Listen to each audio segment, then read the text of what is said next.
নমস্কার বন্ধুরা, আমার চ্যানেলে আপনাদের সকলকে স্বাগত জানাচ্ছি। আমি আজকে আবার একটি নতুন রান্না নিয়ে চলে এসেছি। আজকে আমি বানাবো কলমি শাকের পকোড়া বা বড়া, যাই বলতে পারেন। আমি এখানে কলমি শাক নিয়ে নিয়েছি, এর সাথে আমি 5টা কাঁচা লঙ্কা দিয়ে বেটেছি।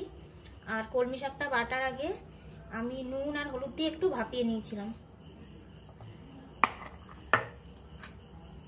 আর নিয়েছি পেঁয়াজ কুচি ছোট ছোট করে কাটা, রসুন কুচি খুব মিহি করে কাটা রসুন, আর লাগবে মসুর ডাল বাটা। মসুর ডালটা আমি 5-6 ঘন্টার জন্য ভিজিয়ে রেখে দিয়েছিলাম, তারপরে বেটে নিয়েছি।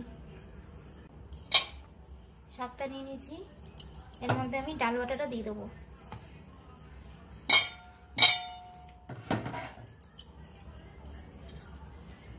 পেঁয়াজ কুচি আর রসুন কুচি। আমি শাকের মধ্যে লঙ্কাগুলো বেটে নিয়েছি, আপনারা চাইলে লঙ্কা কুচি করেও দিতে পারেন। ভালো করে মেশানোর পর দিয়ে দেবো হলুদ গুঁড়ো।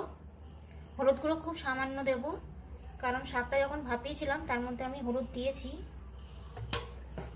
আর নুনটাও খুব সামান্য পরিমাণে দেব।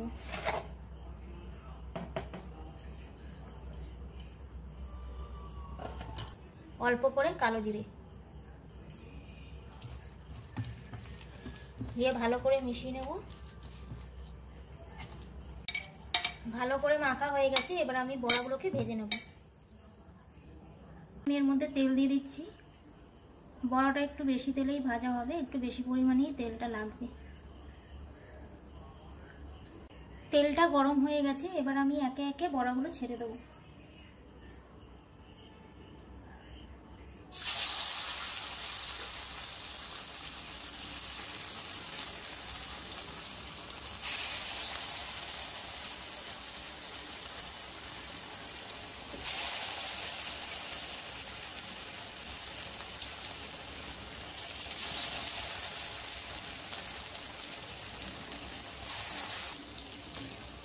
বড়াগুলো খুব ভালোভাবে ভাজা হয়ে গেছে, আমি এবার একে একে এগুলো তুলে নেব।